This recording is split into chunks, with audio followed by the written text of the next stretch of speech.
Jadi berbicara tentang penting yang tidak penting menegur kepada anak didiknya, itu tergantung pola pemikiran seseorang. Kenapa tidak semuanya percaya kepada, karena tidak semua percaya kepada ilmu iblis. Tapi kan untuk versi kita, versi orang tua kita terdahulu itu mempercayainya. Mungkin kepercayaan ilmu-ilmu keruhun mungkin sudah berpuluh-puluhan tahun ya. Mungkin hampir sirna. Tapi karena kekuatan itu mungkin sudah kehendak daripada Allah Subhanahu wa Ta'ala, jadi ilmu itu tidak akan pernah hilang. Ada kata timbul, kata tinggi. Walaupun beda zaman gitu. Iya. Karena gini, menurut saya pribadi,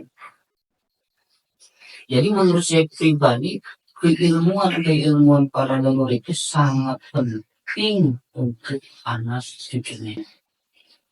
Kenapa saya bicara seperti itu? Karena untuk mencetak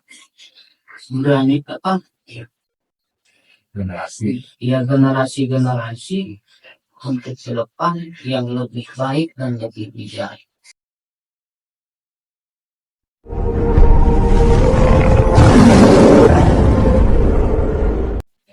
Bismillahirrahmanirrahim. Assalamualaikum warahmatullahi wabarakatuh. Waalaikumsalam warahmatullahi wabarakatuh. Kita lanjut bicara kita Bani Ngopi Surakarta.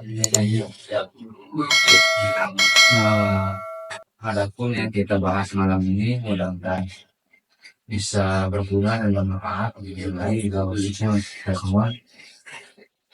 Adapun yang kita lanjut berbicara pentingkah ilmu leluhur keturunannya.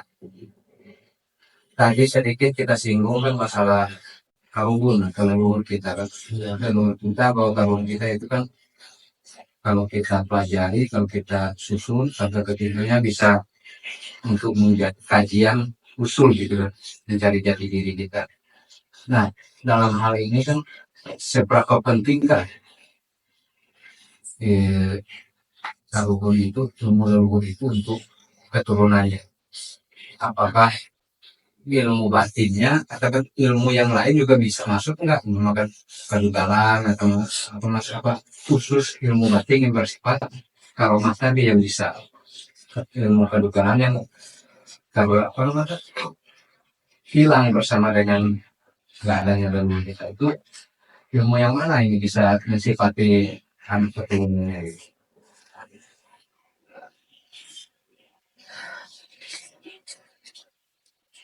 Bismillahirrahmanirrahim. Jadi berbicara tentang penting yang tidak penting menegur kepada anak didiknya, itu tergantung pola pemikiran seseorang.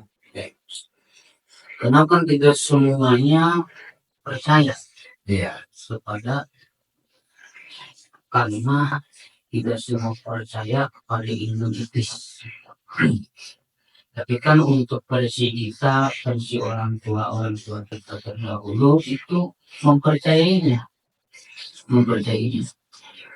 Mungkin kepercayaan ilmu-ilmu keruhun mungkin sudah berpuluh-puluhan tahun ya. Mungkin hampir sirna. Tapi karena kekuatan itu mungkin sudah kehendak daripada Allah Subhanahu wa Ta'ala, jadi ilmu itu tidak akan pernah hilang. Ada kata timbul, kata tinggi. Walaupun beda zaman gitu. Iya. Karena gini, menurut saya pribadi, keilmuan para leluhur itu sangat penting untuk anak cucunya. Kenapa saya bicara seperti itu? Karena untuk mencetak generasi untuk ke depan yang lebih baik dan lebih bijak. Karena gini, jadi kan orang hampir keseluruhan orang itu mungkin ingin menjadi orang yang baik, ingin menjadi orang yang tercerahkan, ingin menjadi orang yang selalu mendapat petunjuk, ingin menjadi orang-orang yang sejahtera. Tapi kan tidak bisa untuk semua, tidak bisa untuk semuanya. Nah di sini mungkin ya orang-orang yang sudah untuk berbicara tentang keilmuan, tentang nasihat-nasihat agama, ceramah-ceramah agama, mungkin semuanya sudah mendengar. Ya. Sudah mendengar. Tetapi pendengaran-pendengaran daripada nasihat dan ceramah tidak seluruh manusia itu mengikuti aturan-aturan yang sudah ditetapkan oleh agama. Agak sulit masuk dalam hatinya. Karena sulitnya ya karena ia berlawanan dengan hawa nafsunya. Ya. Nah, jadi saya bicara tentang pentingnya ilmu karubun, nah disitulah. Jadi ilmu karubun tersebut dengan peroma-peroma leluhur-leluhur kita, itulah yang akan membantu supaya agama, nasihat-nasihat, sifat bijak itu terarah kepada anak cucunya. Jadi ada pembantu dari ilmu karubun itu. Ya. Ini kan wasilah dari sifat ilmu karun yang masuk ke anak ini. Ini kan umpamanya kan ilmu karun itu yang datang menyifati anak keturunannya itu kan itu yang diarahkan itu kan apakah ceramahnya, apakah akidah akhlaknya yang lebih di ini terlebih dulu itu lebih yang mana? Biasanya gini, kalau kurban-kurban gitu itu mengarahnya ke arah tauhid dan akidah dan akhlak. Gitu. Jadi memang gini, jadi kurban-kurban kita terdahulu itu, jadi mengarahnya ya mungkin bukan di daerah kita ya, mungkin hampir di seluruh Nusantara itu mengarahnya kepada ketauhidan dan mengarah kepada kesempurnaan menemukan jati diri.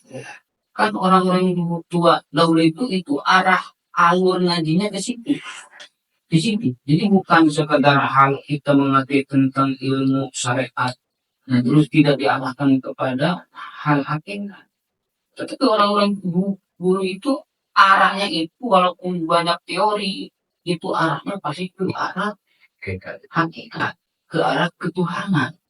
Karena kan tugas daripada Rasul pun dari Rasul-Rasul yang sudah diutus oleh Allah itu tugas awal itu untuk mentauhidkan, untuk mentauhidkan.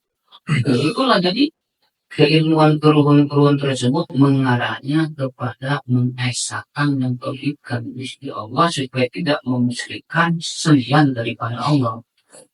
Berikutlah. Nah, adapun masalah tentang keilmuan-keilmuan yang dia dapat seperti tadi tentang kedugaan, tentang ilmu apa, ya bukan tidak diadakan, tetapi ada. Karena turun itu kita juga ada. Untuk menjaga jasadnya. Untuk menjaga. Apalagi kan zaman-zaman dulu. Di zaman-zaman hukum rimba, siapa yang buat dia berkuasa. Jadi untuk penjagaan dirinya, tapi bukan berarti keilmuan tersebut untuk apa? Untuk dipamerkan atau untuk menjadikan suatu kesombongan. Bukan, tapi untuk mengarah, menjaga. Menjaga. Seperti itu. Ini kan ada fenomena kan. Di tempat saya nih, sedikit cerita ya. Mungkin ada kesalahan lah. Hal mitis. Mungkin beda bahasa. Kalau di tempat saya itu disebutkan datangnya malam. Jadi itu disebutkan datang malam. Artinya kajian tersebut didatangkan pada tengah malam itu. Apakah ada mimpi apa ini. Dan ada juga yang bagian sebelahnya, artinya bagian sebelah itu bagian gelapnya itu kan juga bisa menurunkan hal tersebut. Umpamakan orang-orang keturunan yang punya ilmu hitam untuk meracunin orang itu juga bisa diturunin gitu. Apakah hal tersebut memang dirancangnya seperti kayak gitu atau gimana kira-kira? Jadi sebenarnya gini ya, ini kan dari korban atau leluhur kita ada dari turunan yang bagus, ada dari turunan yang tidak bagus. Tapi seaslinya turunan kita itu kalau menuju puncaknya ya bagus, turunan Nabi Adam ya. Gitu kan. Tapi kan dari Nabi Adam terus ke bawah, sampai kan menurut kisah mulai dari zaman Nabi Nuh mulai ada kemusyrikan, dan dari zaman Nabi Allah Sulaiman yang jelasnya sudah ada ilmu-ilmu hitam, sihir dan yang lain sebagainya. Nah jadi ilmu-ilmu tersebut, ilmu tersebut pun sama menurun kepada anak cucunya. Nah kita jangan berbicara tentang ilmu, jadi berbicara tentang karakter aja gitu ya. Kalau orang tua kita karakternya kurang bagus, contoh ini kan hampir kebanyakan aja. Kalau orang tuanya tukang pegal, pasti ada dari anak turunannya tukang maling. Kalau orang tuanya ulama-ulama karismatik, ini bawahnya juga pasti ada dari kan. Ya, menerima. Tapi kan tugas kita yang masih hidup, karena kan dalam ajaran agama ini, dalam berbicara tentang syafaat ayah, jadi anak itu bisa memberikan syafaat kepada orang tua. Iya. Gitu. Dan bahkan ada doa juga kan ya, kalau maghfirli diundi ya kepada daya ampunilah dosa daripada orang tua. Ya kan gini. Jadi orang-orang tua kita terdahulu yang pernah mempelajari ilmu hitam, ilmu yang tidak benar, itu karakternya akan betul. Apakah bisa diselamatkan? Bisa.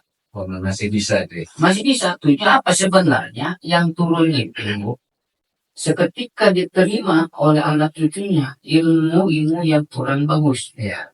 Tapi dia mempunyai satu pemahaman ini ilmu yang tidak bagus, maka tugasnya adalah untuk membersihkan ilmu hitam tersebut. Jadi meleburkan ilmu hitam tersebut, jadi mensucikan dirinya dengan perbuatan-perbuatan baik, perbuatan-perbuatan yang tulus, sehingga ilmu hitam tersebut lebur. Apabila ilmu hitam tersebut lebur, insya Allah tidak akan turun kembali kepada generasi yang selanjutnya. Terputus gitu. Terputus, harus ada yang melebur. Iya. Karena kalau tidak ada yang melebur, itu akan terus turun. Nah setelah melebur, itulah yang bisa dikatakan bisa mensyafaati orang tua kita. Karena dengan keilmuan tersebut yang kita orang tua kita tersisa sekarang sudah dilebur, dan cucunya memintakan pengampunan kepada orang tuanya, itu anak tersebut bisa mensyafaati sehingga orang tua kita terdahulu kalau dikatakan di alam kubur dapat sisanya ada itu akan bisa angkat. Tapi harus ada pelengkurinya dari anak cucu-cucunya. Itu juga harus punya tekad gitu kan. Iya. Sekarang kan nggak mungkin bisa langsung lepas ya. Tetap itu kan menjadi sebuah godaan buat dia kan. Iya. Nah untuk selanjutnya gini, apakah ilmu karungan itu datang ke anak cucunya itu langsung full 100% atau bertahap gitu? Tidak langsung 100%. Karena kan ya perjalanan seseorang itu tidak akan selalu mulus dengan cepat. Iya. Jadi ilmu karungan itu ada aturan-aturannya dan ada pengembelengannya. Kenapa tujuannya? Supaya benar-benar bersih jiwa. Karena kan tidak anak cucu itu ya tidak 100% sudah suci, belum, dia pun punya kesalahan. Iya. Karena kan ilmu karungan itu yang akan menitis harus mempunyai wadah yang bersih. Apabila wadahnya sudah bersih, itu akan sempurna. Tetapi kalau belum bersih, itu akan terus. Jadi ada penggologan. Oh, dalam proses itu. Dan prosesnya. Ini yang membuat si penerima itu yang Iya. nanti. Jadi penggodogannya dia akan alami dalam kehidupan sehari-hari, seperti dalam ujian, dalam kepahitan, harus bisa berpasrah, harus bisa sabar, bisa tawakal.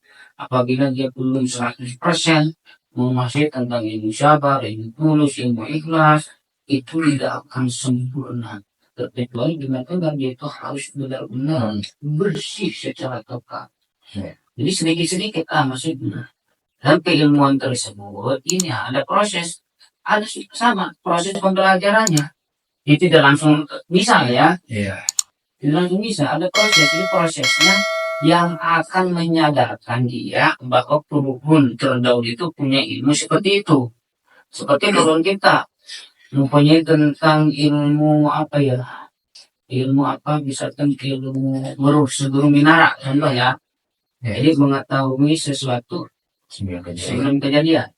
Ini karena ilmunya tidak langsung 100% bisa, tetapi ada proses.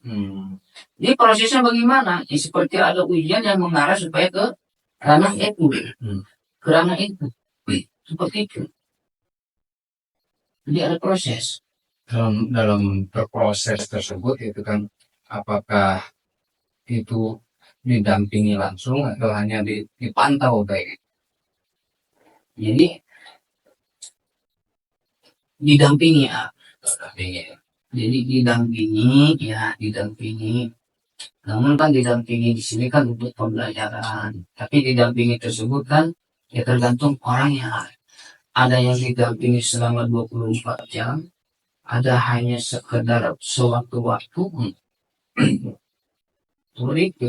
Jadi kalau didampingi sampai ke 24 jam, biasanya dia itu sudah mengalami suatu kejadian apa ya, jadi sesuatu kejadian yang belum pernah dia rasakan, Kejadian spiritual gitu ya. Iya, ada keterbukaan bisa didampingi kan. Dalam pendampingan tersebut disitulah dia itu mulai belajar lebih ke dalam lagi. Jadi ada pembelajaran lebih ke dalam lagi. Tapi untuk orang yang tahap awal-awal yang orangnya belum begitu paham dia didampingi, itu ya biasanya seketika contohnya seperti ada mara bahaya yang akan menimpa itu, baru dia datang. Sampai kenapa? Sampai ke dia tersadarkan ada keinginan dulu. Tersadarkan bahwa ini adalah tuntutan, bahwa saya ini harus mencari jejak langkah-langkah turun saya. Kalau sudah ada kesadaran sini, barulah mulai lebih ada pendekatan lagi. Mungkin cuma Ya, untuk sementara ini kita cukupkan obrolan kita yang mudah-mudahan bermanfaat dan mudah-mudahan menjadi edukasi bagi kita semua. Intinya kita ambil makna dari obrolan ini bahwa pentingnya karubun itu memang sangat penting. Kenapa? Itu sebagai wasilah dia menuju ke arah lillahi ta'ala dan ke arah Allah untuk mengajarkan dia tentang tauhid, tentang akidah akhlak di situ. Dan juga dalam hal ini kan baik-baiklah dalam menyikapi itu, karena setiap ada kebaikan pasti akan diiringi dengan keburukan. Nah, disinilah peran sebagai keturunannya untuk lebih banyak belajar gitu ya. Demikian, assalamualaikum warahmatullahi wabarakatuh.